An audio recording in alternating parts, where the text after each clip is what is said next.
Okay, good evening, everyone. We're going to begin our fifth budget work session with the community. We're in City Council District 5 tonight with Councilman Hernandez. And I'm going to say a few opening comments and then turn the microphone over to Councilman Hernandez, who's hosting the meeting this evening. And then I'll come back and say a few more words, and then we'll get on with the program. So I am Peter Zanoni, the city manager, and this is something we started 4 budgets ago, so this is the 5th time doing it. But after I proposed the budget to City Council, we have gone out to the community to get your feedback on the budget, to include even when we had COVID. We figured out how to get community input even then when we couldn't meet like we're doing right now. So this continues that pattern that we have and this cornerstone of our local government, which is transparency, openness, inclusion.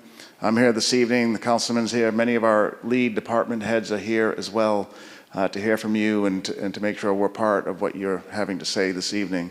So the whole goal for tonight is to get your input and feedback. My comments are going to end just about 1 second here, and then the second set of comments will just be going over the agenda and that type of thing, because the main goal in this next hour is to hear from the community about what you think about this proposed budget that would begin on October 1 of this coming fall for the fiscal year 24 year.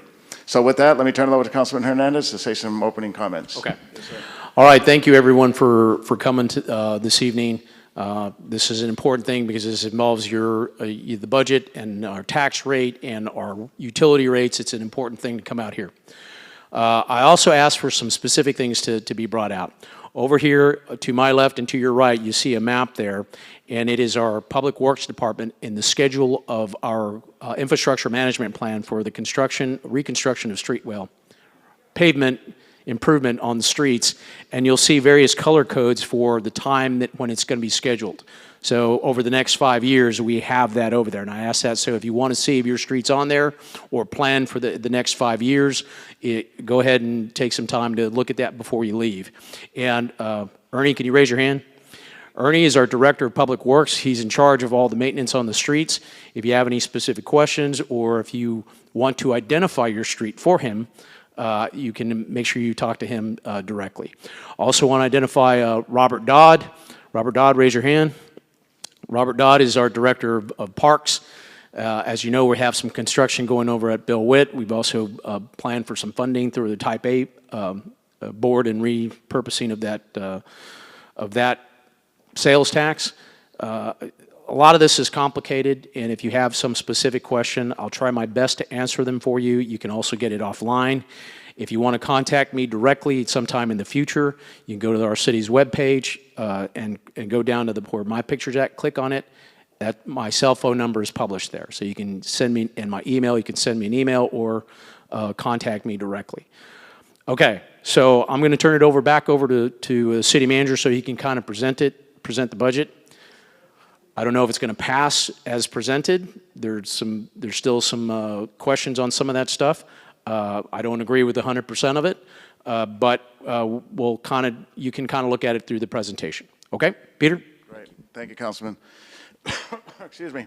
So as the councilman said, part of my job is to propose a budget to City Council, and we did that on July 25th. There's a 6-week period between July 25th and September 5th when City Council will adopt a budget or the budget for the city. And so normal changes from the council's deliberation, that's normal. But getting your input's important also, and in the past 4 budgets, we have changed the proposed budget based on the consensus of the community in these types of events. And so one thing to point out tonight is that we do have budget staff here scribing and taking notes on what you're saying today or tonight. This is our 5th meeting, as I mentioned in the beginning, and so we went to council's districts 1, 2, 3, and 4.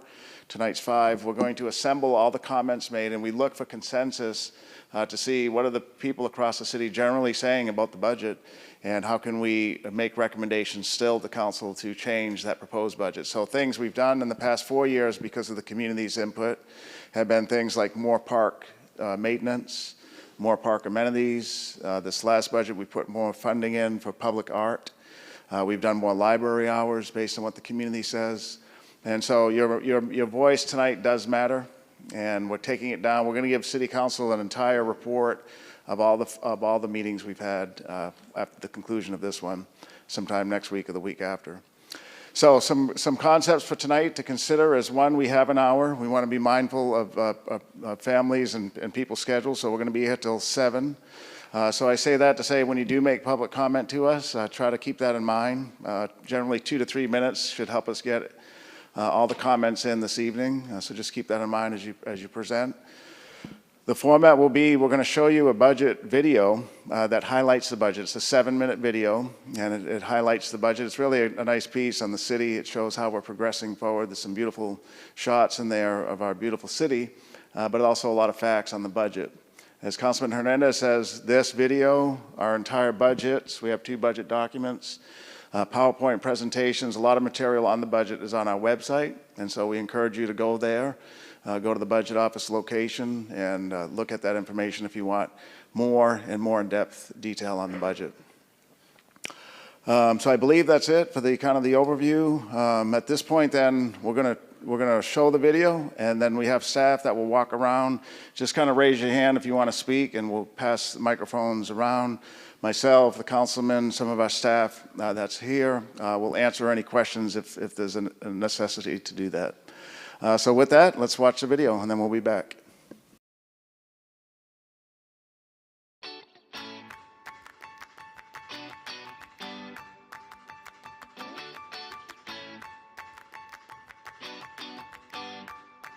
Corpus Christi is benefiting from a fast-growing economy, flourishing neighborhoods, and a high quality of life for residents.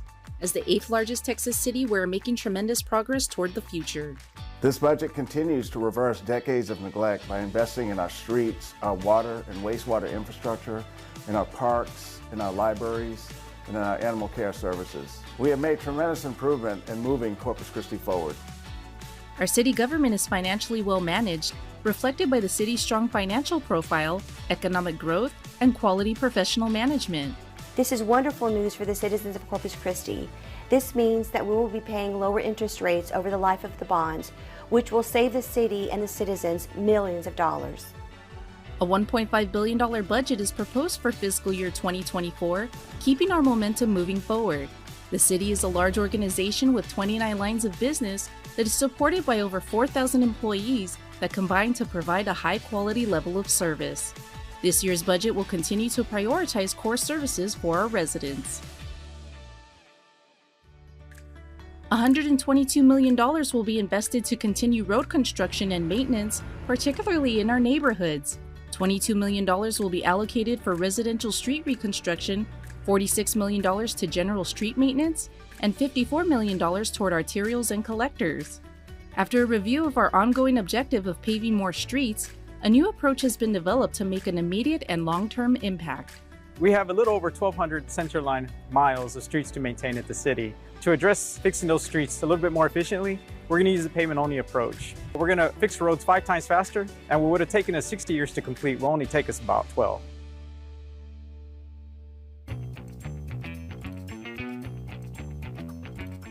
$105.7 million will go to the police department and $80 million to our fire department to provide the support they need to serve and protect our growing community. We have 9 additional officers proposed, monies for remodeling and maintaining our buildings. We have monies for additional patrol cars, funding for a new position for our police athletic league, and this services 3,000 at-risk youth every year with sports. We have monies to help with our new academy. It's just an exciting year. Public safety is a comprehensive thing. It's reaching out and interacting with the community, and it takes lots of resources to do that.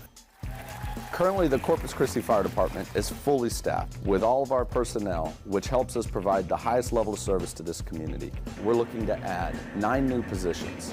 These 9 positions will help us advance towards our goal of 4-person staffing on all of our fire trucks.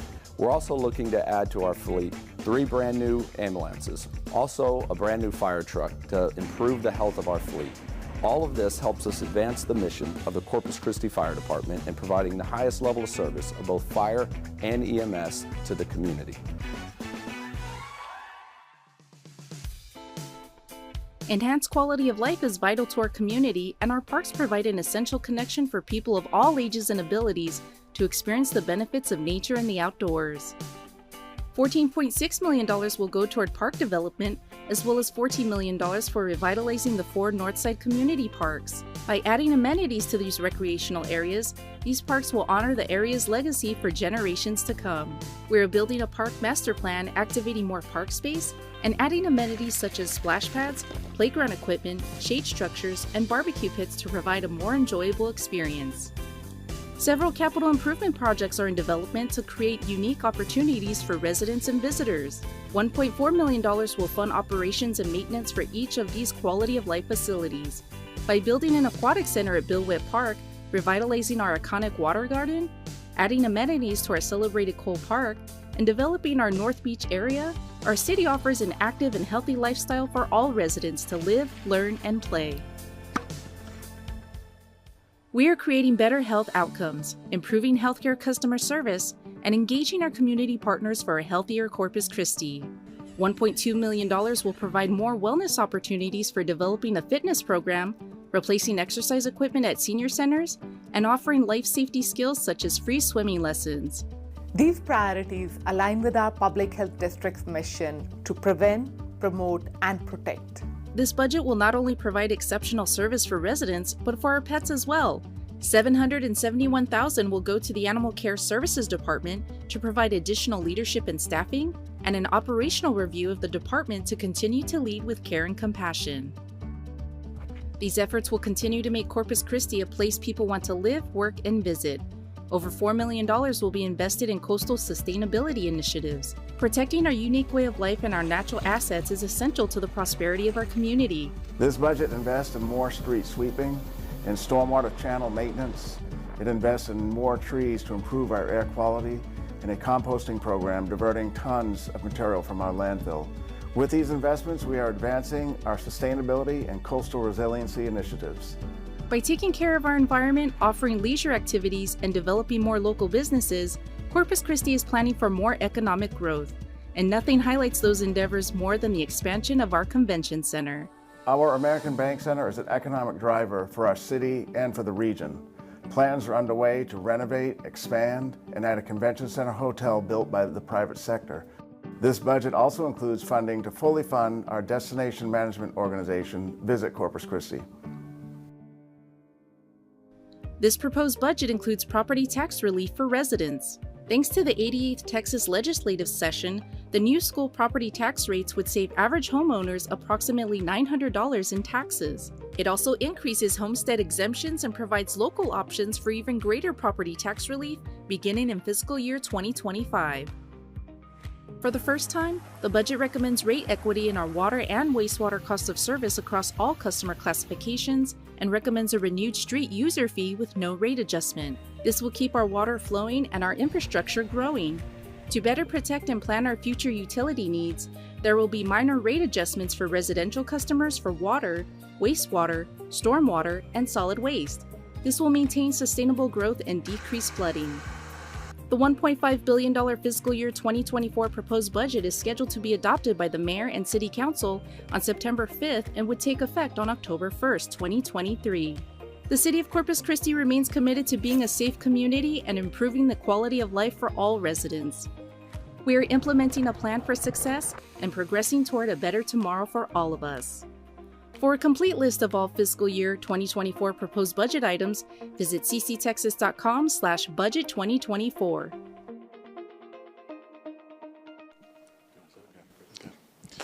Okay, what did you guys think of that video? Right, that was done by our in-house team, and we want to thank them for that video.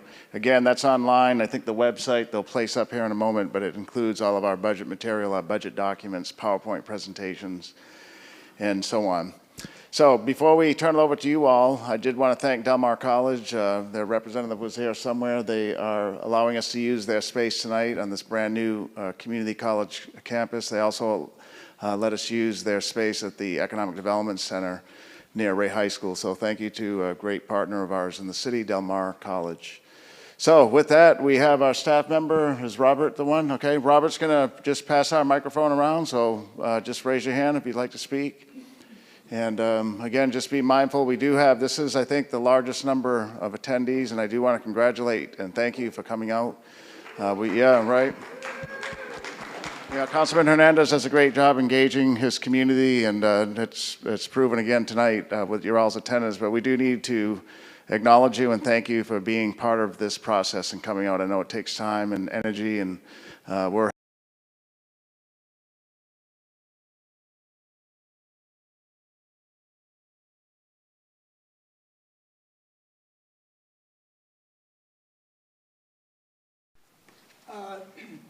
I have a comment and a question. My question is, how do you arrive at the fee for stormwater? Number one. Number two, since you've been collecting the fee, what has been done differently with stormwater? Okay, good question. So the fee, this is the third year going into the stormwater program or fee. The fee was planned by us, a stakeholder group, and ultimately approved by the City Council, knowing it'd be a 5-year program. And so we know what we want to do with stormwater management. When it rains heavy, how the rainwater is distributed to the creeks and the ocean and so on. We also know about water quality and maintaining the system. And so what we did is over those 5 years, we incrementally said we want to begin street sweeping. We want to begin maintaining some of our ditches and stormwater conveyance systems, but we know we couldn't do everything we wanted to do in year one. So we phased that over a 5-year period, and the rate adjustment each year is to incrementally add things like more street sweeping, more management of vegetation and creekways, more assessment of our stormwater conveyance system that's underground, even televising it and figuring out what do we have. Maintaining our bridges is another component. And so we have a 5-year schedule that shows each of the increases in service delivery each year, and then the cost that it would take to do that. Okay, part of my question was, how do you arrive at the fee? Right, so we see what is the cost, as an example, to sweep our streets at what frequency. So in year one, it was sweep our residential street one time a year. Number two, or year two, is sweep them twice a year, and so on. So we determine the cost for that service, and we factor the number of rate payers, and that develops the rate. Yeah, so the size of your lot doesn't have anything to do with the fee? Oh, it does, yes, sir, yeah, yeah. Tell me. Okay, well, let me have our Public Works Director tell you. Yes, good question, thank you. So at a high level, it's impervious area that's considered in the calculation of the cost. So if you had, say, for example, an acre lot, no impervious area compared to, say, a 3,000 square foot home with impervious area, that's the difference between a higher fee and a lower fee. So without getting into the details of the calculation itself, that's ultimately how it's arrived at. So did you all make a survey of the city and see who has impervious area and who doesn't? Absolutely. We had a consultant that we hired who did an extensive analysis of all of the accounts that provide to the utilities. And then they came up with a median value, a midpoint. And then that midpoint value is what we use to come up with the formula for providing the cost, or the formula for coming up with the calculation to get to that cost. We can, off to the side, get you those specifics and show you how an example calculation of how we do that without getting into the minutia up here. But ultimately, the way it is calculated is impervious area compared to a pervious area. So pervious is something that absorbs water. Impervious is, say, like a concrete slab, for example. Yeah, I know what impervious means, but most residencies have a yard and a driveway. There are some areas in the city that have no impervious. They don't have a driveway. Right. They have a dirt driveway and they have a lawn. Yes, sir. Do they also get charged? I'd have to see that example specifically and then look at the calculation and get you that information without drawing that conclusion up here. But you don't know off the top of your head that if you don't have impervious surface on your lot, you're not going to get charged. Okay, sir, if you have a specific piece of property, they can look at it individually. You just have to reach out to us to get that It seems specific. like this should have already been done. No, it was done, and it's done a calculation, but if you want to challenge it, you can always... No, I don't want to challenge it. I just want to know how the fee is arrived at. That's all. Okay, that's basically a description. Believe me, I believe in nice bays, I believe, you know, and all of that. Well, it's just how do you arrive at the calculation and how do you arrive at the fee? Right. So that's kind of how it is. There's other things that are associated with that. So anytime we redo a street, there's infrastructure underneath it that we replace that's also part of that cost. If you notice, you know, so a lot of our streets, our curbs are kind of turned up and stuff like that. Curbs are also considered part of the stormwater system. So all that factors in the cost. Now, a lot of the stuff that we're doing is sins of the past, right? We didn't take care of stuff. We didn't have a preventive maintenance program. We ran things to failure, and we're having to kind of come up with cost to do it. Now, we have to have that balancing act of how much we can collect and how much we can spend. And this is kind of the part of that. And I've had many arguments with Peter about the rates on stormwater. Even talked about capitalizing the stormwater stuff with bonds instead of putting it under the rate, so we can use that, so we can keep our rates low and actually use it for what we need for stormwater, cleaning out the ditches, replacing curbs, street sweeping, those kind of things. So, I mean, there's ongoing discussions between us and disagreements, but it's still working. Thank you for all of that. It would be nice if you would put out a little sheet and say, here's what your $6 are going for, here's what your whatever, you know, because that's a good idea. I encounter a lot of people that, you know, they don't know, you know. Okay. A lot of people know what their street fee is going for because there's plenty of work going on, you know. So you can see that. Well, anytime you see like a tractor cutting out or taking care of the grass growth that's in ditches, and you'll see them parked out there every now and then. Or if you see a street sweeper going by, or you see them. Now, that's something that I've noticed, that the street sweepers, they're more visible now. Rob, we need to add some more questions here to get. Okay. The last, I was going to make a comment concerning the parks. If you would. Thanks, Ernie. If you would concentrate on native plants in your parks, so native plants will attract, you know, wildlife. So people that visit the park, especially young kids, visit the park, they can look at the butterflies, birds, hummingbirds, and things like that, and enjoy their visit to the park a whole lot more than just sitting there in a park bench. Okay, great. Thank you very much. Yes, I appreciate thank you. it. Thanks for being here. Thank you.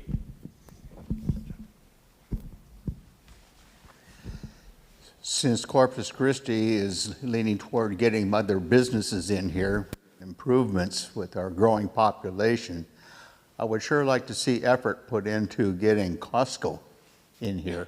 I understand it made 3 attempts, and Corpus Christi seemed to go against that. Really quick, a lot of stuff Costco does is based on analysis they do. They have a certain median income, they have a certain population, they have something like that. If we want a Costco before they meet the thresholds that they want, then that means we have to incentivize them to come. Now, it's very difficult to incentivize retail, you know, because then you have other competitors like Sam's that we did not incentivize, or you don't want to incentivize those kind of things. You got to balance the fairness of it versus what you want in terms of quality of, you know, what you want in terms of amenities. You know, when we reached a certain threshold, we ended up with, you know, what is it, Corner Bakery, Chipotle, you know, they started coming into town once we had some benefits. So I understand that, but it's very difficult to incentivize with taxpayer money a retail place. So I sympathize with you. I do. Belinda Mendez, Mr. Hernandez, Mr. Zanoni, thanks for having this. Quick, I would like to recommend or suggest no studies be done, or let's say anything that would impact updating the ABC Center until I would say some of the streets are completely done here in Corpus Christi, and I mean by like improved. As an example, myself, I live at 4525 Vannern in Mr. Hernandez's district, and he's been very nice to take my call. So, I've conveyed that our street, we bought it back in 1990 from Ed Martin, which was a city manager. Yes, and so it's been that long since probably our street has been done. So it would be great to get it done under your watch, And, I'm sorry, go ahead. Our Public Works Director's here, so we'll look it up to see where in the 5-year It's plan. until 2025, but I wanted to 2025? see if it Okay. could be moved. Okay. Because it is, This guy can move it. I sweep the streets, the gutters Yeah. and stuff, because I don't want all that stuff coming in there. Okay. But I guess my venting would be that I see a lot of the streets like on the island, in Country Club, in They're all by over. Oceanside that are being done, Yeah. that have been done Yeah. 3 or 4 times. We have, so Ernie, who has done a great job, he's been with us for less than a year, he looked at our time and motion and said if we continue to do streets the way we are, it'll take 60 years, 6 decades. Yeah. So we're shrinking that by doing a pavement-only approach, which is focusing just on the pavement. And we can do now all the streets within 12 years. So that to say that there's need everywhere, and Councilman said it, we have decades of neglect and Yes. underinvestment. So I Yeah, think, it's just you my know, venting that yeah. I see other streets that I are know, getting we done. appreciate you telling us that. 2025 is not too bad. Almost 45 years, I would say. Well, 45 no, but years. I'm just saying from when today, You pay, you know, when 'cause you pay it's a couple years $6,000 away, a year on taxes, Yeah. that amounts to over $100,000. I completely sympathize. In trying to get streets done, but we have certain. I'd love to get it all done, right? I'd love to get all the streets done. I've got to compete with other districts that are also wanting to get their street done. In some cases, they're in worse shape than we are. Doesn't mean we don't have bad streets. Remember on that whole thing. So, we try our best to try and get to them. And it's not just the worst streets, because if you don't maintain the middle streets, then they become the worst streets, and then it's an endless cycle. So you have to have maintenance for, to keep them from dropping below a certain level so they don't get that bad. So I understand. We're trying to get to them all. I beat up Arnie a lot. So okay. All right, I think there's some questions over here. Oh. Yeah. Could somebody give us kind of an update on the water situation? We all know what the percentages are for our lakes. Right. And we read the articles about desalination, and we don't look at it as a short-term fix. But we have a lot of growth in our city, and that's tremendous. But the growth is multifamily, residential. Right. How are we going to provide the water and the sewer for that kind of growth when there's not a lot else going on to offset that? Yes, sir. Right. So we're looking at water sources. We have been. Desalination has been one of those. We're looking at additional sources as well to include ground, the Evangeline Aquifer. So we're looking at the delivery methods. We're trying to get permits on some of our desalination projects. We do need another water source. Right now, we're pretty much at capacity. Any large volume user, we can't service today if a new entity wanted to come in. This is one of the most important things that the City Council and we are working on, which is alternate and more water.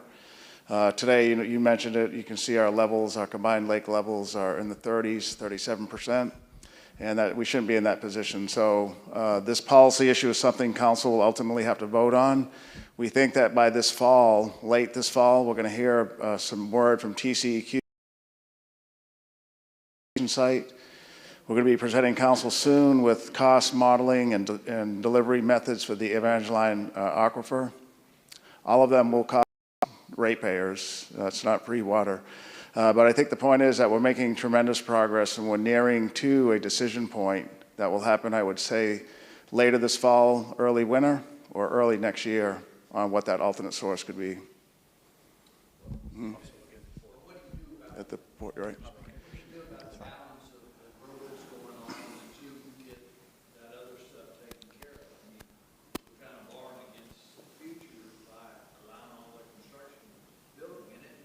Yeah. Right.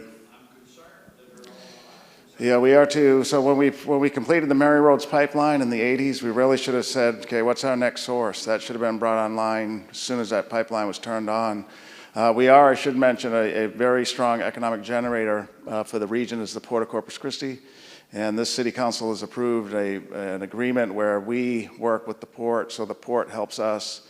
and funding and selecting a water source. So that's something to keep in mind, that they can help in that cost distribution that you mentioned. But good question. I think the summary is we're working on it. We know we need it, and we have some very good options. We're being mindful of the rate, though, for the ratepayer, all classifications, whether it's residential, commercial, or large volume user. Thank you. Thanks for being here. The good news, too, though, is we may get some rain next week, so yeah. Yes, ma'am. Okay, somebody has a microphone back there. I'd like to talk about Garcia Library. First of all, you had mentioned that library hours have been increased, and I appreciate that at Garcia. It used to close from 2 to 5, Monday through Friday, which I thought was pretty ridiculous. I have been taking my granddaughter to a children's program at Garcia every week since mid-2021, so I am a very regular visitor there. And I'd like to see considered in the budgets an expansion of Garcia Library. You see the catalog that they put out quarterly of the programs that they're doing, all the libraries, and that catalog is getting thicker and thicker. At Garcia, the program that I take my granddaughter, it is so packed in the children's area. I take a lawn chair. They have steps to sit on. You've got the parents and the kids sitting there. They've got chairs around. Those are all filled. Parents are sitting on the floor with the kids. I can't get up off the floor, so that's why I take my lawn chair. Miss Shelby has just blown the children's program, what do you say, blown the roof off. That library is packed, and so I'd really like to see Garcia considered to be eventually expanded, right. And the other libraries too. I've heard other parents saying like they were coming to Garcia to see if any of the programs were less populated because it's so crowded at the other libraries too. Right, yeah, our library director's here. I'm going to let her talk in a moment, Laura Garcia, but I think she and her team are kind of bucking the trend, which is less people going to libraries. Here, our enrollment, our utilization is up across all of our libraries. It's attributed to the great programming and service we have. The Garcia Library is a joint library with the school district, and the goal is with this next bond program to begin to design and potentially begin to fund somehow the construction of a brand new library that we own completely. Laura can explain it better than I here in a moment, but we're constrained by the school's security protocol. The size of it, they share it with us as well. So it's not the city's standalone library. We own the building. They own the land, and we have to follow their constraints. But on nearby Brockhampton Park, there's plenty of room for a nice standalone library, and that's something we want to look into for the 2024 bond program that we'll be developing soon. Yeah, let me have Laura say a few words on it. Thank you. Well, I'm glad you brought it up because that is something that we have discussed with the city manager. So he has been made aware of that we do need to have a larger library in that location. But I'm also happy that you're saying that because it just shows that our libraries are being utilized, well utilized, and that individuals do come to our programs. We can talk further if you'd like, but like he says, we are looking at perhaps getting something in one of the next bond elections to expand. I also want to talk a little bit about that in the sense, because it's been talking about, because it is on the CCISD property. They're actually notified us that they want to kind of separate, and they even built a fence kind of behind it and around it because of their security concerns after Uvalde, right? So and heck, you can't even use their track anymore. I won't get into CCISD, but but it's also, there's not very many city facilities on the south side. I mean, Garcia Library was the only one we had. We don't have a recreation center. We don't have a senior center. We don't have, we never had a swimming pool until, we're building one in Bill Witt. So the idea here is we're also looking at a combined facility with a library and a community center that can be utilized as one big project, so we can kind of bundle it as one thing, and so you can have multiple facilities. So we can actually meet at a city facility instead of borrowing the university. I mean the Del Mar colleges. So we can utilize those kind of things and bring some of our tax dollars back to District 5. Yeah. Okay, great. I do want to say, just to show you how committed we are to doing that, I've already had conversations with the superintendent of CCISD to see would they be interested in buying the building from us. We built the building, we own the building, but not the land. We did an appraisal and have submitted that to him already, so he can start working with his border, what do they call it, not border regions, but the school board, with the school board. And the councilman and I have had numerous conversations, so the next big step is this 2024 bond that will come to the voters next year if the council approves it. Great, okay, we'll get time for another question. Yes, sir? Yes, sir. Previously, several of us have voiced our opposition to the Department of Sustainability. Right. Council hasn't made up their mind on that, and y'all are still weighing the options on that. No, I didn't recommend it in the budget, sir. Oh, thank you. Yeah, there's no recommendation in the budget for a sustainability department. Thank you very much. Yeah, thank you. The councilman wanted to say. I want to say there in the video there was a discussion about $4 million sustainability initiatives. Those are things that we have already been doing, like planting trees, street sweeping. We had planned with solid waste for some of those other things. It's not we already do air quality. There's things that we do that the water department has a environmental. Wes, what's the name of your water quality or right? So we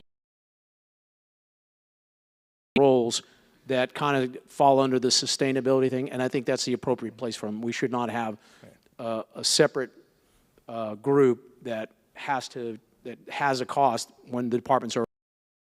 That really isn't the two topics are my primary topics, but I think most of us are for protecting environment, so I don't think anybody in this room is against that. The two topics I'd really like for y'all to address is, I noticed in your video you said something that's a great idea. Yes, sir. And the other, I want to go really push more on the water issue. It's already been brought up, but we really, really need water, and I think desal is probably going to be our area push, so that's... Right, we agree, sir. It's, as I said many times, water sustainability and another water source is our #1 issue right now at City Hall. That's what we're working a lot on, and City Council is fully engaged. Just yesterday, City Council approved for the voters to consider in this November a repurposing of 1/4 cent of local sales tax for improvements at the American Bank Center, pretty close to the convention center. We're losing millions every year because hoteliers or conventioneers, are opting not to come here because there's no hotel nearby. And so if we want to be in the convention business, which I think we do because it's great revenue generation for our community and it creates jobs, the proposal from us and the consultants that look at this says you need a connected hotel. And so that's part of that initiative that we have coming forward. Councilman? Okay, we have a convention center, and if you think about what I said earlier about sins of the past and not taking care of the stuff, it wasn't just our streets. It was EPA consent agreement on our wastewater system because we weren't taking anything care of there. We have a deal with TCEQ where we have to build 4 water towers to improve pressure and flow in our system because we didn't take care of it. Parks equipment. We didn't have a plan to replace an incremental plan to replace them, so what we would do is we put yellow tape around them when they failed or replace them, and it took 2 years to replace them. Same thing to the convention center. The AC system, the chillers just failed because of a bad transformer, and and there's really not a great funding source for it. An 8-cent sales tax that was just for the American Bank Center arena to be utilized for the entire American Bank Center so we can have that funding source to maintain it. We already have the building. We got to keep it funding, and I don't want to take money out of the general fund that could be used for streets when we have this special purpose tax for it. So I encourage you to do it. Now, with regards to the hotel, I want to make sure that it's not us building a hotel. I do not want to be in the hotel business, and I will vote against that, okay? It's encouraged, the Omni Corporation, and Bob Rollins? Yeah, Bob Rollins. He owns the property across the street from the arena. We're trying to encourage, maybe do some tax incentives associated with that, maybe build parking facilities that we need anyway to try and incentivize that. We're not going to get in the hotel business. I don't want to do what San Antonio, sorry. I don't want to do what San Antonio did and then end up having the taxpayers pay for it. So that's where I want to make sure that's the case. I'd like to thank you for getting an arborist. I understand the city now has an arborist. We do in our Parks Department, yes, ma'am. That's great. Yeah. I appreciate that. I had been looking at some of what you've been saying about the water, and I understand that the Mary Rhodes pipeline, which was originally for the city, is now being used for Exxon Saudi Arabia. And how did that happen? Did they got that water? No, yeah, that's not. Is that true or not? That's not true. Oh, right. good. Yeah. Okay. If you could go into that. And the other thing I was wondering is, we have got some of the wealthiest corporations here in the world. Right. Why would we poison our bay with the ingress and discharge for desal when you could do it right by taking it out to the Gulf? Right. Because it takes 6 years our bay and out into the Gulf, and we can't afford to lose the bay. You know, we just agree can't. With that. Yeah, we're studying all options to include going offshore. Right. Yes. Yeah, we're working with the port on that, on those options. Okay, I've been in disagreement with some of my fellow council members in terms of the location of the desal facility. I voted against the Inner Harbor or any desal facility in the bay because I just have not, based on the information I have, I'm not convinced that's the best location because of the water movement. There's nowhere else in the world where there's a desal facility inside a closed bay. Okay, I'll say that again. There's nowhere in the world where there's a desal facility inside a closed bay. That's why a few council members and myself asked our city manager and the port commissioners to work together. Now, we got beat up for it, and that's okay. It's the right thing to do because I'd much rather have that. It may cost a little bit more, but I'd rather have the environmental safety of it being out in open ocean than it being inside the bay. Okay, I agree there. Now, there's some disagreements on the council on that. We're working through it. I don't know what the results of that are going to be. I'm telling you what my position is. Okay, with water, there's a cost, right? We have 3 sources of water. We have our lakes, Lake Corpus Christi and Choke Canyon, Lake Texana, and the Lower Colorado River. They each have a different cost for water. I believe it's, and Wes, make sure you keep me honest here, it's 60 cents per 1,000 gallons for just the raw water, not treated, from Lake Corpus Christi and Choke Canyon. From Lake Texana, it's like $1.28, and from the Lower Colorado River, it's like $2.24 per 1,000 gallons. Weighted average is somewhere in the, close to the $2 range. Okay, so that's what we pay for, and to treat it costs us 98 cents for every 1,000 gallons to treat it. And then we have transmission costs. So when you look at your bill on a per 1,000 gallon basis, that's how it's charged. For desal can be closer to $4. Okay, but you wouldn't be paying the $4, you'd be paying a weighted average as a portion of that. But the most expensive water is the water you don't have, right? So I am cognizant of the cost of things. I probably asked them, I beat them up on it. And it's important that we do the right decision, not only cost-wise, but environmental-wise. And I promise you from my perspective, I'm looking at it closely and I'm paying attention and I do the math and I look at this, I read the studies. The water movement in the Inner Harbor is 0.0057 meters per second, which is about 22 meters an hour. It's not very much movement. Okay, that's from our technical memorandum that we did by the 5. Okay, section 5, 1 and 2, or actually section 2, or 5.2. So if that's probably a little bit too much in the weeds. I'm going to try and communicate with other council members for that.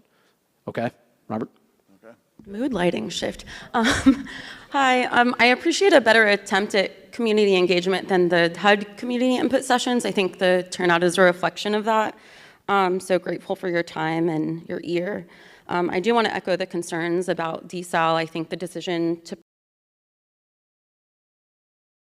We don't have to commit to the bit. There was an auto case study in the fall that indicated that the environmental impact and the economic impact just aren't worth the bang for our buck. That's actually not what I wanted to talk about, but would not lose the opportunity to echo those sentiments. I've looked over the proposed budget. I'm a little bit concerned by the lack of crime prevention and our city's lack of investment in that. It's really troubling. My office is downtown, was broken into on Monday, actually, which is why I couldn't make the input session for my actual district. I'm a District 4 resident. And it's kind of hard to have any kind of, feel any sort of malice toward the unhoused folks who were seeking shelter in it. They really didn't take that many things, but they took some things. And more than anything, it's frightening, right, to know that folks are in your space who have access to your personal information and all sorts of other things that you can imagine are in an office, right? So I think that it's clear there's a lot of data that points to like nurse home visitation, to functional family therapy, to parks. I'm happy to hear interest in our public libraries. I think those things are crime prevention and things that our city should be investing in. I think one of the biggest things that our city hasn't invested in is a low barrier shelter and hasn't put a lot of conversation into. I want to express my discontent with the decision to potentially hand the $1.1 million in CARES Fund money, or CARES Act money, over to a private charity. I think that the failure to even pursue phase 1 when we were told in December, and that was reiterated at a council meeting in January by our mayor, that we were investing in housing justice to some extent in terms of phase 1 of the low barrier, or as she likes to put it, open entry shelter plans. I think the failure to actually have phase 1 completed at this point in August is a really sad moral indictment on what our priorities are as a community. It's not reflective of my priorities in terms of the care I think our community deserves and the safety that and what it actually takes to do crime prevention, not just crime control. So I'm really hoping that we'll think more deliberately about the control component. Right, our chief is here, so we're going to have Chief Mike Markle say a few words. Yes. Thank you. There's a lot of dimensions to those statements, and quite frankly, I and your police department and your city agree with you. So there's several things to key on here. One is, because there's no programs in the crime prevention funds, does not mean there's not crime prevention going on. Every department within your city police department has a preventative, interactive model of reaching out to youth, mentoring. We have an intercept model now that we engage our consumers that need mental health resources early. We don't want to arrest them. We know that's not going to solve anything. So we've dedicated resources, and we've made alliances and partnerships and placed officers in different places around the city so we can divert arrests of these same folks. We care about them too. It does us no good in the crime prevention modeling or to put them in jail. It does nothing for our society. It doesn't help them. It doesn't help us. They're going to come back. They're still going to have the same needs. And we've essentially wasted money, resources, time, without effect. So we believe in what you say. The problem is what these gentlemen and this councilman has said about neglect of infrastructure. One of those neglectful things in our infrastructure is that we didn't hire police officers for 25 years. We've added no police officers, additional over attrition, for over decades, for over 2 decades. I agree, but those are based on population, and population has grown. And our crime rates and our need has grown. Our community's needs have increased. Sure. Yeah, and that's fine. That's fine. But remember, we are part of a system, criminal justice system. So we're the intake. Now You know, we can talk about the DAs, we can talk about your judicial system, and then your penal system where they're locked up or where they're housed or where they're sent to. But those are all things out of our control. We still believe, and I think most of the community believes, that they want to see marked units, officers in uniform, on their streets, patrolling their neighborhoods, addressing those minor issues before they become major issues. And we have a city council and a city manager who also understands that we need to grow our department, we need to catch up, we need to invest in our community through public safety, not just police, but fire also. And it's a big task, and I think we're doing a tremendous job. Okay, he won't say it, but you also need a DA that's going to prosecute, right? You need a DA that's going to prosecute. And if they can arrest and put somebody in place, that's correct. Okay, that's correct. And, you know, when they came to us, when I first got to council, we've added, what, 40, well, no, with the 9 that we're including, 54. We're adding 54 police officers. Now, let me give you some statistics. What they have told us is that it's roughly a good ratio is 2 officers for every 1,000 citizens, okay? When I got here, it was like 1.42 or 1.437. We're now at about 1.56 in the range based on the officers we added. So you remember the whole defund police thing, right? Well, Austin defunded, still had a higher ratio of police officers than we did after they defunded and we added police officers. No. Major cities in Texas. And so even just having a police officer drive through the neighborhood can help prevention. One of the biggest crimes we have, at least on the south side, is if you leave your door unlocked on your car, somebody can come in and get it. As a matter of fact, we had some incidents where somebody caught them and they got shot. It was a DPS officer that shot somebody breaking into his car. So I mean, these things happen, but you need to have a district attorney that is going to prosecute in terms of deterrence. Okay, that's the political side of it. That's my role. It's not his role. In terms of low barrier shelter, and we've had this discussion because we have a lot of people that are for it, and there's a lot of people against it. Because a low barrier shelter, and for those of you who don't know what a low barrier shelter is, it's something where homeless people can congregate, where you don't have restrictions. A lot of these homeless shelters have restrictions. You can't bring a pet with you. They can only be there at the evening. They have to leave in the morning. There's certain areas, certain like things. So a low barrier shelter would be something like an open area where they have like a shelter and a restroom and a place to get water, something like that. But who wants that in their neighborhood? Where do you want to put it, right? I get you, but maybe it might not be your whole area. So we have the challenge of being where to locate something like this.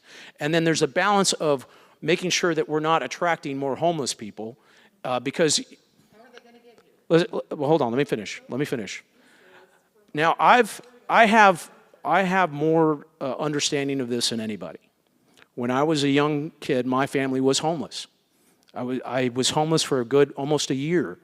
I missed my 8th grade year of school because I didn't have an address. And back then you needed an address to go to school. I understand what it feels like. I know exactly what it feels like. Okay? There's no one that has more sympathy for this than I do, or empathy associated with it. I get the issues. It's not always your economic challenges. You have drug abuse. You have mental issues. There's a whole plethora of things that we have to consider. And I would like to have something we can do it, but where do we put it? Hillcrest? All the empty space there? Washington Coles? Where do we put it? On Leopard Street?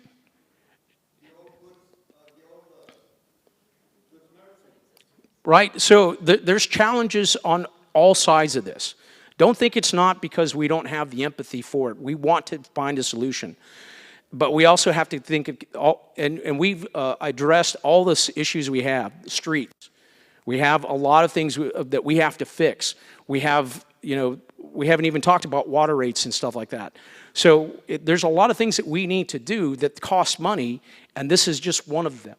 So I want you to understand that we're looking at solutions. We may not get to exactly what you want or what you're looking for and find a place for this, but we want to get to it. I'm in favor of a low barrier shelter. So where people, but there's safety concerns. We have to have, we have to have some cameras there. We have to have lighting. There's cost associated with it. Well, I just think we should put it on the agenda because I don't want to take up any more of folks' time here. Okay. Now that's not, That's why I would love to see it on right. the council agenda where, there's more time and space Okay. to dedicate to having that conversation. Okay, I understand, but we'll move on to the next topic. Okay. Thank you. I just have a couple of comments. I think first, Mr. Hernandez, I'm impressed with your thinking, and I'm impressed with the way you stand on your own 2 feet. And we need more of that on the city council. I think with regard to the desal plant, I was in industry for over 42 years. Due to past sins, do not have a desal plant in that channel or in our bay. But desal is the way to go. And with regard to poisoning water, desal doesn't poison water. The percentage of saltiness is very minimal. We get more saltiness due to the sunshine out there, depleting, evaporating water from our bay. And I think my last comment has to do with the streets. We spend an enormous amount to fix up those sorry streets, and they're sorry today. And the problem, a couple of things that we ought to consider, I think, is going up. The cost of concrete is sinking. And, I just got back from Houston. I was in Dallas, and it's wonderful driving on concrete streets. With regard to asphalt, we know that an asphalt street and the maintenance costs that you're doing it properly, and that's a lot of cost. There's a lot of infrastructure and companies here that control your gravel, they control your asphalt, the trucking, and you guys have a mountain to climb. And I'd encourage y'all to have a session to look at concrete, and if you got to go outside this city in South Texas, go to 3 states and ask for bids and try to think beyond the current horizon to cut your costs and to build better streets. That's all I have to say. Thank you. Sir. Anyway, thank you for holding this session, both of you guys. Well, you're welcome. Thank you for being here. We have the gentleman in front. Robert's going to get. What's that? 7? Okay, we do want to be mindful of folks' time, so we're getting near the, it is 7 o'clock now. We'll take maybe a few more comments since we started just a few minutes past 7, and then we'll call it. I have been to 4 of these 5 meetings. You probably know very much that I am here in favor of a low barrier shelter on the agenda. But in addition to that, I wanted to echo the concerns about water, the introduction of, what was the word? Not equal, but equity. Yeah, equitable rates. That's a good start. One is definitely also bringing industry actually, anytime we as residents have to restrict our water usage for drought, industry should also be restricting their usage as well, or at the very least being restricted sooner than stage 3, I think, maybe stage 4. I forget the number off the stage 5. Stage 3. Well, they should be at least at stage 2, maybe stage 1 even, depending on how bad the water is. I've also made my opinion known on desal in other places, but generally, if we do pursue it, we cannot pursue it where it's being proposed, and it must be pumped out of the bay otherwise, because the sun does not raise the salinity, the drain off of desal would do that, not just the sun. But there's so much I want to say, and I'm trying not to take up too much time. But a low barrier shelter would be incredible for our houseless neighbors because, as I'm sure Councilman Hernandez knows, it's not fun being homeless. It's terrible, and I apologize that it happened to you at such a young age. It shouldn't happen at all, but it's terrible when it's a child. But at the same time, things are different now. Things are more expensive.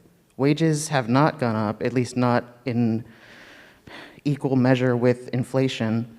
It's so much easier to become homeless nowadays. Every one of us, barring a few who have very well-paying jobs, are just one missed check away. So we need to think about our houseless neighbors as people who don't have a place to stay, who don't have a reliable source of water, who don't have a place to shower, who don't have any sort of like private area where they can just go and be. When we're having a bad day, we can go to our bedrooms and close the door and scream and punch our pillows and do whatever we need to do to just get it out. Homeless folks don't have that. They don't have that privacy. So, again, very much in favor of a low barrier shelter. We have 2 more questions.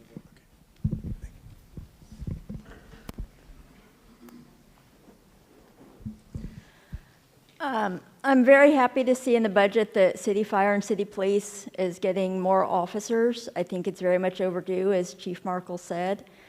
My question has to do with a dichotomy in the city. City Police and City Fire are expanding, but the airport is cutting their personnel. Can you tell me why that's happening? Well, we're not cutting any personnel at the, what positions are you referring to? We're not cutting any if there's... Safety has 5 positions that are frozen right now. Yeah, they're not frozen. The persons that left the position, they just didn't refill them. But they're looking at the model, which was, there was in the past a position to do police service. There was one to do fire service, I believe is what it was, and then there was a combination position. What the airport has moved to over time is having that one person be able to do both skill sets. That's the model that they've been moving towards. So I think that's maybe what you're referring to. So we still have the same number of personnel. It's just that today the skill set of the one person is the same as what it took 2 people to do before. Well, 3 positions were frozen because they were in the process of hiring 2 and they were told not to hire them. Okay. 2 more positions have come vacant since then and Right. have not been even discussed being posted for hire. Okay, yeah, the councilman has, go ahead, Councilman. Okay, I brought my budget book with me. And the FTEs for last year, or for 2022, were 81. And FTEs is the number of positions. For 2023, we increased that to 86, and for 2024, it's still maintaining at 86. Now, if it's a hiring decision based on the management there, well, I guess you have to talk to Kevin about that, but we as a city have not reduced the number of positions for the airport.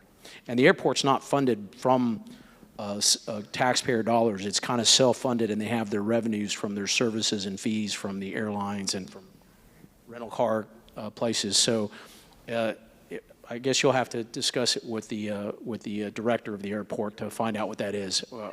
We don't, as from our perspective, there's no reduction in personnel.